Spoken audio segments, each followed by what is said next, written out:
ഇത്തരത്തിൽ ഇവരുടെ ഫോൺ സൈറ്റുകളിലൂടെ ഇത് കണ്ടുവെന്ന് താങ്കൾ കണ്ടുവെന്ന് പറയുന്നു. പ്രായപൂർത്തിയായ ഏതൊരാൾക്കും കാണാനുള്ള അവകാശമുണ്ട്. എങ്കിൽ പോലും സൈബർ നിയമപ്രകാരം ഇത്തരത്തിലുള്ള വീഡിയോകൾ കാണുന്നത് കുറ്റകരമാണ്. അപ്പോൾ താങ്കളും കുറ്റം ചെയ്യുമെന്ന് ഞാൻ പറഞ്ഞാൽ താങ്കൾ കിന്നാരത്തുമ്പി എന്ന് പറഞ്ഞ സിനിമ താങ്കൾ കണ്ടതാണ്? ഇല്ല, ഞാൻ കണ്ടില്ല. ഷക്കീല എനിക്കറിയാം. നമസ്കാരം. ഞാനിപ്പോൾ ഉള്ളത് എറണാകുളം സെൻട്രൽ പോലീസ് സ്റ്റേഷന് മുന്നിലാണ്. മലയാള ചലച്ചിത്ര താരം ശ്വേതാ മേനോനെതിരെ പോലീസ് ജാമ്യമില്ലാ വകുപ്പ് പ്രകാരം ഒരു കേസെടുത്തിരിക്കുകയാണ്. ആ പരാതി നൽകിയയാൾ ഇവിടെയുണ്ട്. അദ്ദേഹത്തോട് ഈ കേസിനെ കുറിച്ചുള്ള വിശദവിവരങ്ങൾ നമുക്ക് ചോദിച്ചറിയാം. നമസ്കാരം ചേട്ടാ. നമസ്കാരം. ചേട്ടൻ്റെ പേര്? എൻ്റെ പേര് മാർട്ടിൻ മേനാച്ചേരി. എന്തുകൊണ്ടാണ് ശ്വേതാ മേനോനെതിരെ ഇങ്ങനൊരു പരാതി കൊടുത്തത്? എല്ലാവരും ചോദിക്കുന്നൊരു ചോദ്യമാണ്. ശ്വേതാ മേനോനെതിരെ എന്തുകൊണ്ടാണ് പരാതി കൊടുത്തത് എന്നുള്ളൊരു ചോദ്യം ചോദിക്കുമ്പോഴാണ്. ശ്വേതാ മേനോൻ എന്ന് പറഞ്ഞാൽ അറിയപ്പെടുന്നൊരു സിനിമാ നടിയാണ്. മലയാളികൾക്കൊരു പ്രിയങ്കരിയായിട്ടുള്ള നടിയാണ്. ഈ അടുത്ത കാലത്ത് ഇവരുടെ ഒരു ഇൻ്റർവ്യൂ ഞാൻ കാണാനിടയാണ്. അപ്പോൾ ആ ഇൻ്റർവ്യൂവിൽ ഇവർ വളരെ വളരെ കൃത്യമായിട്ട് തന്നെ പറയുന്നൊരു കാര്യമുണ്ട്. ഞാൻ വളരെ ഹോട്ടസ്റ്റായ രീതിയിലാണ്, ഞാൻ വേൾഡ് വൈഡിൽ ഹോട്ടസ്റ്റ് ആയിട്ടുള്ള ഒരു വുമണാണ്. അപ്പോൾ അതുകൊണ്ട് ഞാൻ ഇതുപോലുള്ള I am the hottest and sexiest woman in the world എന്നാണ് ഇവർ ഈ ഒരു മാധ്യമ സിൻഡിക്കേറ്റ് ഓൺലൈനിൽ ഇവർ കൊടുത്തിരിക്കുന്നത്. അപ്പോൾ അവർ വളരെ കൃത്യമായിട്ട് പറയുന്നത് സെക്സ്വൽ എക്സ്പ്ലോയിറ്റ് ആയിട്ടുള്ള വീഡിയോസ് ഇവിടെ ഞാൻ ഇനി ചെയ്യുന്നതാണ് പറയുന്നത്. അപ്പോൾ നമ്മുടെ മാറുന്ന നിയമങ്ങൾക്ക്, ഇപ്പോൾ ഇന്ത്യയിലെ നിയമങ്ങൾ എന്ന് പറഞ്ഞാൽ യൂറോപ്യൻ നിയമങ്ങൾ പോലെയാണ്. കാരണം അത് വളരെ വേഗത്തിൽ തന്നെ മാറിക്കൊണ്ടിരിക്കുക. അപ്പോൾ ആ മാറുമ്പോൾ നമ്മളിപ്പം നിയമങ്ങൾ ഐ ടി ആക്റ്റുകളൊക്കെ വളരെ സ്ട്രിക്റ്റ് ആയിട്ട് വരിക. അപ്പം നമ്മൾ ഇപ്പോൾ എൻ്റെ നഗ്നത എനിക്ക് സ്വയം എടുക്കാം, പക്ഷേ അത് പ്രചരിപ്പിക്കുന്നത്, പണത്തിന് വേണ്ടി പ്രചരിപ്പിക്കുന്നത് ഇന്ത്യയിലിപ്പം വലിയ കുറ്റകരമാണ്. ശ്വേതാ മേനോൻ അറിയപ്പെടുന്ന ഒരു നടിയാണ്. ഇവർ ധാരാളം സിനിമകൾ, ഇപ്പോൾ രതി നിർവേദം പോലുള്ള സിനിമകൾ റീമേക്ക് ചെയ്തപ്പോൾ അതിൽ അഭിനയിച്ചു. അന്നൊന്നും എന്തുകൊണ്ട് മാർട്ടിൻ മേനാച്ചേരിക്ക് ഇങ്ങനൊരു പരാതി വന്നില്ല? അങ്ങനെ ഒരു പരാതി അന്ന് വന്നില്ല. ഇന്ന് ആ പരാതി വരാൻ കാരണം ഇവർ രതി നിർവേദം കണ്ടിരുന്നു. ഞാൻ രതി നിർവേദം കണ്ടിരുന്നു. ഞാൻ കണ്ടു. അന്ന് എന്തുകൊണ്ട് ശ്വേതാ മേനോനെതിരെ ഒരു പരാതി വന്നില്ല? അത് കണ്ട് പുളകിതനായ ഒരാളാണ് താങ്കൾ. ഇതിനു മുൻപ് ജയഭാരതി അഭിനയിച്ച കഥാപാത്രത്തെ പുനരാവിഷ്കരിച്ച് ശ്വേതാ മേനോൻ അവതരിപ്പിച്ചപ്പോൾ താങ്കൾക്ക് ഒരു പരാതി ഉണ്ടായില്ല. അതെന്താ? ശ്വേതാ മേനോൻ അഭിനയിച്ചപ്പോൾ പരാതി കണ്ടില്ല എന്നല്ല, മാധ്യമ സിൻഡിക്കേറ്റ് എന്ന് പറയുന്ന ഒരു ഓൺലൈൻ ചാനലിന് ഇവർ കൊടുത്തിരിക്കുന്ന ഒരു വിവാദമായിട്ടുള്ള അഭിമുഖമാണ് ഇതിന് ഈ പരാതിക്ക് ആധാരമായ കാരണം. മാത്രമല്ല പല ഫോൺ സൈറ്റുകളിലും ഈ പറഞ്ഞ ഇവരുടെ വീഡിയോസും അല്ലെങ്കിൽ ഇവരുടെ നൂറായിട്ടുള്ള വീഡിയോസുകളും ഫോട്ടോസുകളും അല്ലെങ്കിൽ എന്താ പറയുക വൾഗറായിട്ടുള്ള വീഡിയോസുകളൊക്കെ. ഇത്തരം ഒരു പരാതി താങ്കൾ നൽകുന്നതിന് മുൻപ് ശ്വേതാ മേനോനെ ഈ വിവരം ധരിപ്പിച്ചില്ല? ഞാൻ ധരിപ്പിച്ചില്ല. എനിക്ക് ശ്വേതാ മേനോനോട് യാതൊരു വിധത്തിലുള്ള കോൺടാക്ട് നേരിട്ട് കണ്ടിട്ടില്ല. എന്തുകൊണ്ടാണ് ഈ ഒരു പരാതി ഇങ്ങനെ വന്നു? ഈ പരാതി കൊടുത്ത് ഈ അമ്മയുടെ ഇലക്ഷൻ നടക്കുകയല്ലേ, ആ സമയത്ത് തന്നെ ഈ ഒരു പരാതി കൊടുക്കാൻ കാരണം എന്താ? അമ്മയുടെ ഇലക്ഷൻ സമയത്ത് പരാതി എന്ന് പറഞ്ഞാൽ അമ്മയുടെ ഇലക്ഷൻ എന്നാണ് പത്രിക നൽകിയത്? ഒരാഴ്ചയാണ്. ഞാൻ മാർച്ച് മാസത്തിലാണ് ഞാൻ സെൻട്രൽ സ്റ്റേഷനിൽ പരാതി നൽകുന്നത്. അതിനുശേഷം ഞാൻ കമ്മീഷണർക്ക് പരാതി നൽകിയതിന് ശേഷമാണ് ഞാൻ വീണ്ടും അവിടുന്ന് നടപടി. ശരിക്കും എന്തായിരുന്നു പരാതിയിൽ മേനോന്റെ വീഡിയോസ് ഫോൺ സൈറ്റിലുണ്ട്, അതുകൊണ്ട് അവർക്കെതിരെ കേസെടുക്കണം. ഉടമസ്ഥരുണ്ട്, ഫോൺ സൈറ്റുകളുടെ ഉടമസ്ഥരുണ്ട്, അതേപോലെ തന്നെ ഇവരുടെ സിനിമകൾ നിർമ്മിച്ച ആളുകളുണ്ട്, ഇവരുടെ സിനിമ സംവിധാനം ചെയ്തവരുണ്ട്, അതിന്റെ ക്യാമറ ക്രൂ ഉണ്ട്. ഇവർക്ക് ആർക്കും എതിരെ താങ്കൾക്ക് പരാതി അല്ല? ഞാൻ ഫോൺ സൈറ്റ് എന്നുള്ളതല്ല ഞാനവിടെ മെൻഷൻ ചെയ്തിരിക്കുന്നത്. നിങ്ങൾ ആ പരാതി അറിയാത്തതുകൊണ്ടാണ് നിങ്ങൾ അത് അങ്ങനെ ചോദിച്ചിരിക്കുന്നത്.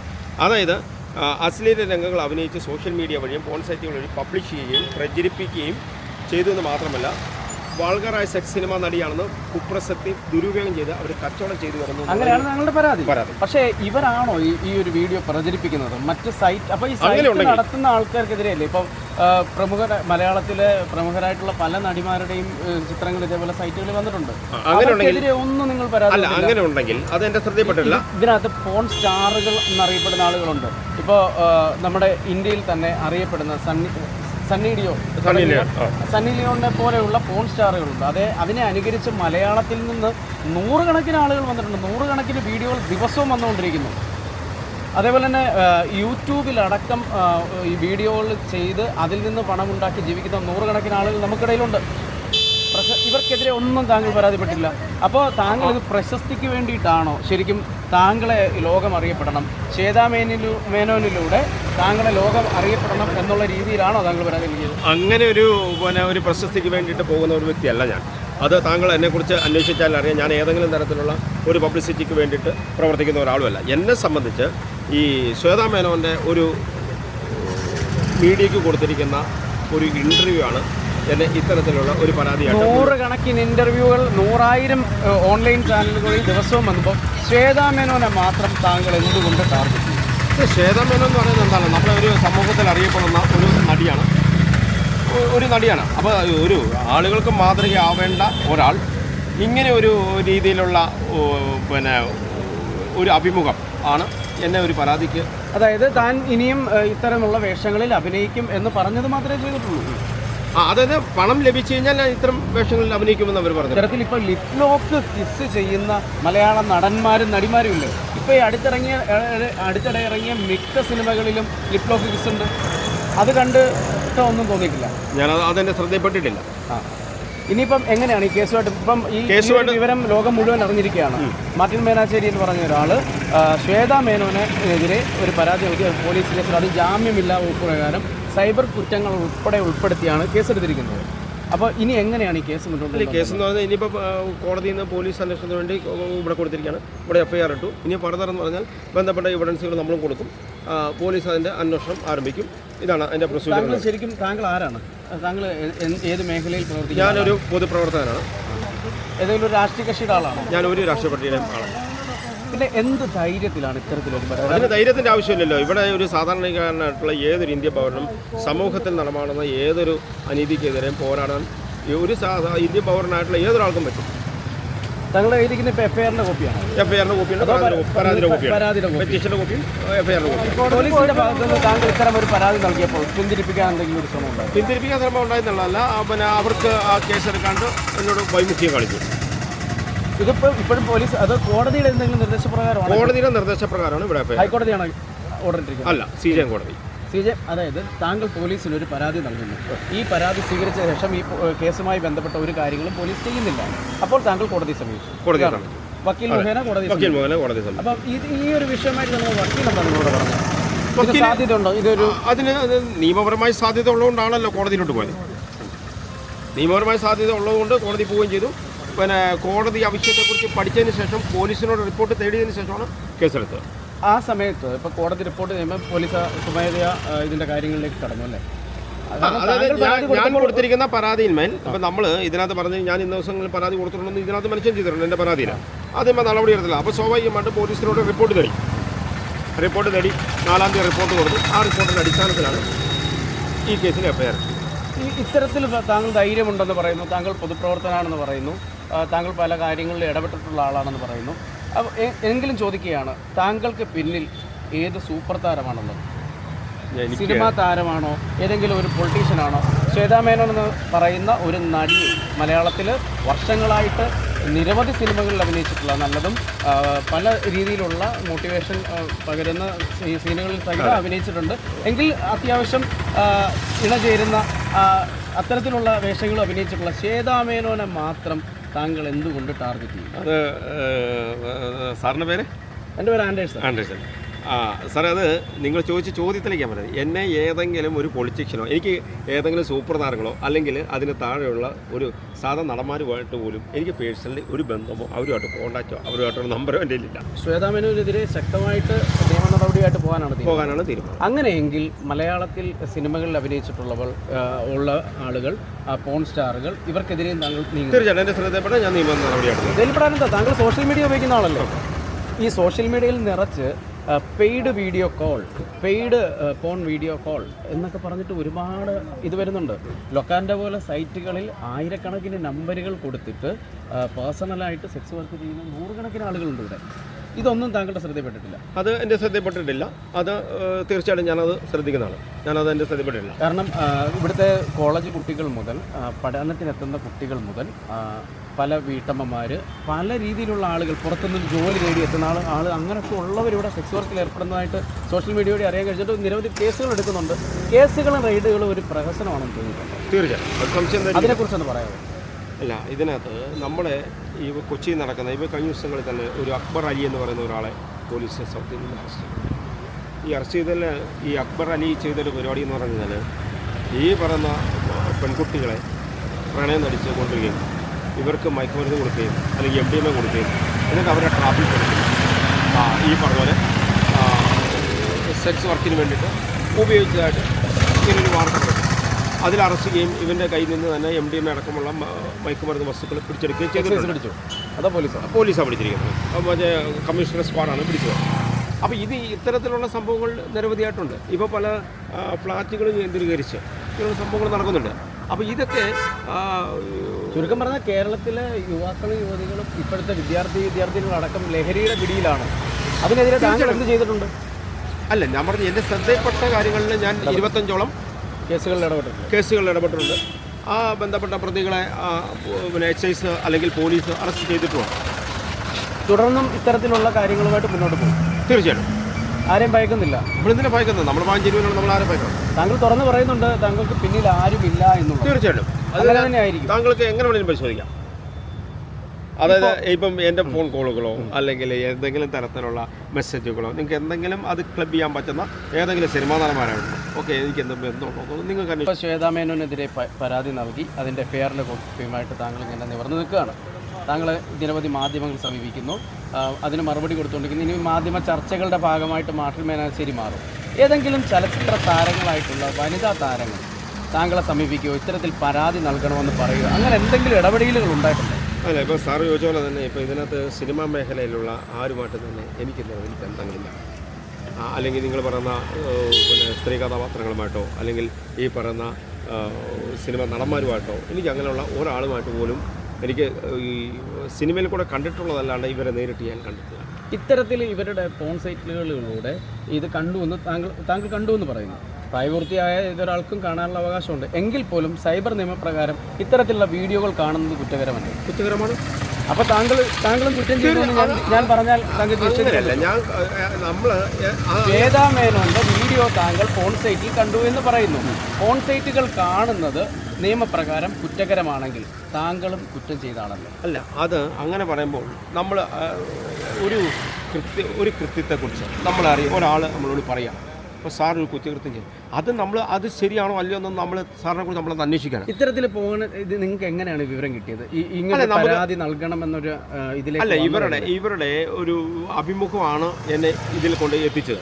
അപ്പോൾ എത്തിച്ചപ്പോഴാണ് ഞാൻ ഇതേക്കുറിച്ച് നമ്മൾ ഗൂഗിളിൽ തന്നെ സെർച്ച് ചെയ്താൽ മതി. അതായത് ശ്വേതാ മേനോൻ ഫോട്ടോ വീഡിയോസ് എന്ന് പറഞ്ഞ് സെർച്ച് ചെയ്താൽ തന്നെ എല്ലാ സാധനങ്ങളും വരും. ഞാൻ ഫോട്ടോസ് മുമ്പാണെന്ന് പറഞ്ഞുകൊണ്ടാണ് ഞാൻ അങ്ങനെ അടിച്ചു നോക്കിയപ്പോഴാണ് ഈ സാധനങ്ങളെല്ലാം പല പറഞ്ഞത്.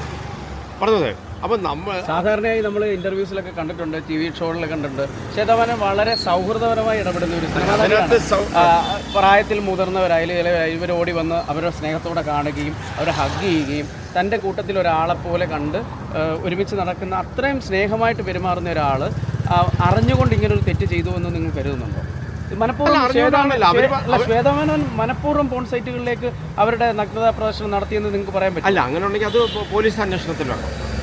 അത് നമ്മളല്ലല്ലോ പറയണത്. അതെങ്ങനെ സംഭവിച്ചു എന്നുള്ളത് അങ്ങനെ ഉണ്ടെങ്കിൽ ഇവർ പരാതി കൊടുക്കണം. ഇപ്പം ഞാൻ പറഞ്ഞു സാറിന് നിങ്ങൾക്കെതിരെ അപ്പോൾ ഡിഫർമേഷൻ പരാതിക്ക് സാധ്യത കൂടുതലുണ്ട്. ആയിക്കോട്ടെ. ഇത്തരത്തിൽ അവരുടെ വീഡിയോസ് കണ്ടിട്ട് അവർക്ക് സാധാരണ നിലയിൽ ഇത്തരത്തിൽ നമുക്ക് ഇങ്ങനെ അറിയുമ്പോൾ നമ്മൾ ആ വ്യക്തിയെ ധരിപ്പിക്കാറാണ് പതിവ്. പക്ഷേ താങ്കൾ നിയമപരമായിട്ട് മുന്നോട്ട് പോയി. അവരെ അറിയിച്ചില്ല, അവരുമായി ബന്ധപ്പെട്ട സംസാരിച്ച് വളരെ നിശബ്ദനായി വന്നു, ഈ പരാതി കൊടുത്ത് ഇപ്പോൾ കോടതിയെ സമീപിച്ച് കോടതിയിൽ നിന്ന് ഉത്തരവ് വാങ്ങി കേസിലേക്ക് പോയിരിക്കുകയാണ്. ഇതിനകത്ത് ആരെയും ഭയക്കൊന്നുമില്ല അല്ലേ? നമ്മൾ ഭയക്കുന്നു ഒരു ഭയമില്ല. ഇല്ല. ഈ കേസ് ഏതറ്റം വരെയും പോകും. ഏതെങ്കിലും തരത്തിൽ ശ്വേതാ മേനോൻ താങ്കളെ നേരിട്ട് ബന്ധപ്പെടുകയോ ഇടനിലക്കാർ വഴി താങ്കളിലേക്ക് എത്തുകയോ ചെയ്ത് ഈ കേസിൽ നിന്ന് പിന്മാറണമെന്ന് ആവശ്യപ്പെട്ടാൽ കേസ് പിന്മാറാനായിട്ടാണെങ്കിൽ പിന്നെ ഞാൻ കേസ് കൊടുക്കേണ്ട കാര്യമില്ല.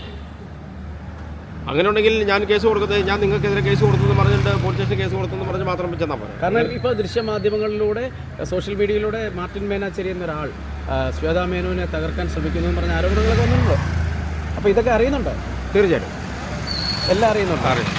ആക്രമിക്കപ്പെടും എന്നൊരു പേടി തോന്നുന്നുണ്ട്. കാരണം ശ്വേതാ മേനോൻ ഒരുപാട് ബന്ധങ്ങളുള്ള സിനിമയിൽ ഒരുപാട് ബന്ധങ്ങളുള്ള ആളുകളുമായി വ്യക്തിബന്ധങ്ങളുള്ള ആരാധകരുള്ള ഒരു നടിയാണ്. അപ്പോൾ ആരാധകരുടെ ഭാഗത്തു നിന്നോ പൊതുജനങ്ങളുടെ ഭാഗത്തു നിന്നോ ഒരു ആക്രമണം ഉണ്ടാവുമെന്ന് പ്രതീക്ഷിക്കുന്നത്. കാരണം ശ്വേതാ മേനോന് ഒറ്റ നടി ഈ ശ്വേതാ മേനോനെതിരെ മാത്രമാണ് ഒരു പരാതി വന്നിരിക്കുന്നത്. മലയാളത്തിൽ ഒരുപാട് നടിമാർ കിടപ്പറ രംഗങ്ങളിൽ അഭിനയിച്ചിട്ടുണ്ട്. ഇവർക്ക് ആർക്കും എതിരെയും പരാതി ഉണ്ടല്ലോ. അതെൻ്റെ ശ്രദ്ധപ്പെട്ടിട്ടില്ല. ഷക്കീല എന്ന് പറഞ്ഞൊരു നടിയെ, കിന്നാരത്തുമ്പി എന്ന് പറഞ്ഞ സിനിമ താങ്കൾ കണ്ടതാണ്? പിന്നെ ഇല്ല, ഞാൻ കണ്ടിട്ടില്ല. ഷക്കീല എനിക്കറിയാം. കിന്നാരത്തുമ്പി എന്ന് പറഞ്ഞ സിനിമ നിങ്ങൾ കണ്ടിട്ടില്ലല്ലോ. ഇല്ല. ഈ പോസ്റ്റർ കണ്ടിട്ടുണ്ട് നമ്മൾ സ്കൂളിൽ, നമ്മൾ കോളേജിൽ പഠിക്കുന്നത് സമയത്ത്, കോളേജിലാണ് സ്കൂളിലാണ് പഠിക്കുന്നത്. അന്നൊന്നും ഒരു തെറ്റായിട്ട് ഇത് തോന്നിയിട്ടില്ല. അല്ല, അതേപോലെ നമുക്ക് അത്ര ഗ്രാഹ്യമില്ല. സെക്സ് എന്ന് പറയുന്നത് തെറ്റായ ഒരു കാര്യമാണ്. സെക്സ് എന്ന് പറയുന്നത് തെറ്റായ കാര്യമല്ല. നമ്മൾ ഏത് കാര്യം ഇപ്പം മദ്യപിക്കുന്നത് തെറ്റാണ്. മദ്യപാനം തെറ്റാണെന്നാണ് എൻ്റെ അഭിപ്രായം. അതായത് എൻ്റെ വീട്ടിൽ നിന്ന് മദ്യപിക്കുന്നത് കുഴപ്പമില്ലല്ലോ. ഒരിക്കലും അങ്ങനെയല്ല. വീട്ടിലിരുന്നാലും നാട്ടിലിരുന്നാലും മദ്യം കഴിക്കുന്ന ഒരു മനുഷ്യനെ നശിപ്പിക്കാൻ വേണ്ടിയാണ്. ആ മനുഷ്യന്റെ ആരോഗ്യത്തെയും ബലത്തിനെയും അയാളുടെ ജീവിതത്തെയും കുടുംബത്തെയും തകർക്കുന്നതാണ് സർക്കാർ നിയമപരമായിട്ടാണല്ലോ മദ്യം കൊടുക്കുന്നത്. സർക്കാർ അതിൽ കൃത്യമായി എഴുതി വെച്ചിട്ടുണ്ട്, മദ്യപാനം ആരോഗ്യത്തിന് ഹാനികരം. ഹാനികരം എന്ന് പറഞ്ഞാൽ അത് പിന്നെ സ്ട്രിക്റ്റായിട്ട് നിരോധിച്ചിരിക്കുന്ന ഒരു കാര്യം പറഞ്ഞില്ല. സിഗരറ്റ് ഹാനികരമെന്ന് പറഞ്ഞിട്ടുണ്ട്. ഇത് തെറ്റാണെന്ന് കൃത്യമായി എഴുതി വെച്ചുകൊണ്ട് തന്നെ ഇപ്പം മദ്യവും ലോട്ടറിയുമാണ് നമ്മുടെ സംസ്ഥാനം സംബന്ധിച്ചിടത്തോളം മദ്യവും ലോട്ടറിയാണ് ഏറ്റവും കൂടുതൽ വരുമാനം കിട്ടുന്നത്. എൻ്റെ വീട്ടിലിരുന്ന് ഞാൻ ഒരു പെക്ക് അടിച്ചു കഴിഞ്ഞാൽ എന്നെ പോലീസ് പിടിക്കത്തില്ല. ഒരിക്കലുമില്ല. ഞാനിവിടെ ഒരു കുപ്പിയും ഒരു ഗ്ലാസും വെള്ളം എടുത്ത് വെച്ചിട്ട് ഇവിടെ ഇരുന്ന് അടിച്ചാൽ എന്നെ പോലീസ് നോക്കിക്കൊണ്ടുപോകും. അതാണ് എൻ്റെ. അപ്പോൾ അതിനെതിരെയും താങ്കൾ പ്രതികരിക്കേണ്ടതല്ലേ? ഇൻസ്റ്റാഗ്രാം നമ്മൾ ഓപ്പൺ ചെയ്യുമ്പോൾ ഇപ്പോഴും ഇതിൻ്റെ ചിത്രീകരണം നടക്കുന്നതായി ബന്ധപ്പെട്ട് റീൽസുകൾ, ഷോർട്സുകൾ, സെക്സ് വീഡിയോസ് അഭിനയിച്ച് കാണിച്ച് അതിൻ്റെ വനിതാ സംവിധായിക അടക്കം കിടപ്പരംഗങ്ങളിൽ അഭിനയിക്കുന്നതൊക്കെ നമ്മൾ കാണാറുണ്ട്. അല്ല, അങ്ങനെ ഇവിടെ ഉണ്ട്, നമുക്കിടയിലുണ്ട്, അത് എറണാകുളത്തുണ്ട്, നമ്മുടെ മുക്കിന് താഴെയുണ്ട്. അങ്ങനെ ഉണ്ടെങ്കിൽ അതെൻ്റെ ശ്രദ്ധയുടെ തീർച്ചയായിട്ടും അത് ബാൻ ചെയ്യുന്നതിന് വേണ്ടി കേന്ദ്ര സർക്കാരിനെ സമീപിക്കും. അതിന്റെ പേരിൽ കോടിക്കണക്കിന് രൂപ വരുമാനം ഉണ്ടാക്കുന്ന നൂറുകണക്കിന് ആളുകൾ, പ്രത്യേകിച്ച് എറണാകുളം പോലൊരു മെട്രോ സിറ്റിയിൽ ഇതിന്റെ ഒരു ഹബ്ബായി മാറുകയല്ലേ. ലഹരിയുടെ ഹബ്ബായി മാറുന്നു, സെക്സിന്റെ ഹബ്ബായി മാറുന്നു. സാധാരണ ആളുകൾക്ക് ഇവിടെ ജീവിച്ചു പോകാൻ പറ്റാത്തൊരു സാഹചര്യത്തിലേക്ക് വൈകുന്നേരങ്ങളിൽ മയക്കുമരുന്നുകൾ ഉപയോഗിച്ച് യുവതിയുവാക്കളുടെ അഴിഞ്ഞാട്ടം കാണുന്നില്ല താങ്കൾ? തീർച്ചയായിട്ടും ഉണ്ടല്ലോ. നമ്മുടെ കലൂർ സ്റ്റേഡിയത്തിലടക്കം താങ്കൾ ശ്രദ്ധിച്ചിട്ടുണ്ടോ? എത്രയോ കുട്ടികൾ, ചെറുതും വലുതുമായ പെൺകുട്ടികളടക്കം മദ്യപിച്ച് ഭയങ്കര വൾഗറായിട്ട് കാണിക്കുന്ന ഒരു കാഴ്ച ഉണ്ട്. അപ്പോൾ അതിനെതിരെയൊക്കെ പോരാടാൻ താങ്കൾ തയ്യാറാണ്? തീർച്ചയായും അത് നമ്മുടെ ശ്രദ്ധപ്പെടാൻ നമ്മൾ തീർച്ചയായിട്ടും ഫൈറ്റ് ചെയ്യുക. അതിനകത്ത് യാതൊരു വിട്ടുവീഴ്ചയില്ല. ഈ പറഞ്ഞ പോലെ ലഹരി കേസിലാണെങ്കിലും അല്ലെങ്കിൽ ഇങ്ങനെയുള്ള കാര്യങ്ങളാണെങ്കിലും ഞാനത് ഫൈറ്റ് ചെയ്യാൻ തന്നെയാണ് തീരുമാനം. ഈ ഒരു നടിയുടെ ഒരു ദൃശ്യം നമ്മൾ ഒരു സൈറ്റിൽ കണ്ടു എന്ന് കരുതി ഒരാളുടെ ജീവിതം തകർന്നു പോകുമോ? അയാളുടെ മുന്നോട്ടുള്ള യാത്രയിൽ അതൊരു തടസ്സമായി മാറുമോ? എന്താണ് താങ്കൾ ഉദ്ദേശിച്ചത്? അങ്ങനെയല്ല സാറേ, അതിന് നമ്മൾ മനസ്സിലാക്കേണ്ട ഒരു കാര്യം. അതായത് ഇപ്പോൾ താങ്കളൊരു മാധ്യമപ്രവർത്തകനാണ്, താങ്കൾക്കൊരു ഫിഗറുണ്ട്, താങ്കൾക്കൊരു ഇമേജുണ്ട്. അപ്പോൾ താങ്കളെ ഒരു പൊതുസമൂഹം കാണുന്നത്, താങ്കൾ പൊതുസമൂഹത്തിൻ്റെ ഭാഗമാണ്. അപ്പോൾ താങ്കൾ പൊതുസമൂഹത്തിൻ്റെ ഭാഗമായിട്ട് നിൽക്കുമ്പോൾ താങ്കൾ പാലിക്കപ്പെടേണ്ട ചില മര്യാദകളും അല്ലെങ്കിൽ താങ്കളെ ആളുകൾ കാണുന്ന ഒരു വിഷനുണ്ട്, ഒരു കാഴ്ചപ്പാടുണ്ട്.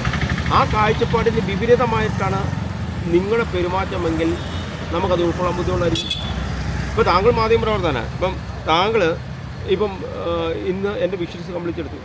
നിങ്ങളെ ഞാനിപ്പം വൈകുന്നേരം കാണുമ്പോൾ നിങ്ങൾ വെള്ളം അടിച്ച് തുണി ഉണക്കമില്ലാത്ത രീതിയിൽ നിങ്ങൾ വഴി കിടക്കുന്ന കണ്ടെങ്കിൽ നിങ്ങളെക്കുറിച്ചുള്ള എല്ലാ ബഹുമാനം നിങ്ങൾക്ക് നഷ്ടപ്പെടും. തീർച്ചയായിട്ടും അതാണ് ഞാൻ പറഞ്ഞത്. അപ്പം ഞാൻ പറഞ്ഞത് ഇപ്പം മോഹൻലാലിനെ കുറിച്ച് എന്ന് പറഞ്ഞാൽ ഒരു ഇമേജുണ്ട്, മമ്മൂട്ടിയെക്കുറിച്ച് ഒരു ഇമേജുണ്ട്, ഇന്നസെൻറ്റിനെ കുറിച്ച് ഒരു ഇമേജുണ്ട്. പറഞ്ഞത് അവർ ആ ഒരു പൊസിഷനിൽ നിന്നപ്പം അവരുടെ ഇമേജിന് കോട്ടം തട്ടുന്ന രീതിയിൽ ഒരു പ്രതികരണം ഉണ്ടായിട്ടില്ല. അല്ല, നാളിതുവരെയും ഇങ്ങനൊരു ആരോപണം ആരും ഉന്നയിച്ചിട്ടില്ലല്ലോ. അപ്പം ഞാൻ പറഞ്ഞത് ഇത് ആരെങ്കിലും ഒരാൾ ഉന്നയിക്കണമല്ലോ. അത് മാർട്ടി മാനേജർ വന്നില്ലെങ്കിൽ വേറൊരാൾ വരും. ചിലപ്പോൾ നാളെ താങ്കളായിരിക്കും വരിക. അപ്പോൾ അനീതിക്കെതിരെ ആണ് താങ്കൾ ശബ്ദമുയർത്തുന്നതെങ്കിൽ തീർച്ചയായിട്ടും പൊതുജനങ്ങൾ താങ്കളുടെ കൂടെ ഉണ്ടാകും. ഇത്തരത്തിലുള്ള അഴിമതിക്കും അനീതിക്കും ശരീരം വിൽപ്പന ചരക്കാക്കുന്ന ഇവിടുത്തെ സ്പാകൾക്കുമൊക്കെ എതിരെ താങ്കൾ പ്രതികരിക്കുന്നുണ്ടെങ്കിൽ ശരിയായ രീതിയിൽ തന്നെ മുന്നോട്ട് പോകട്ടെ. Thank you.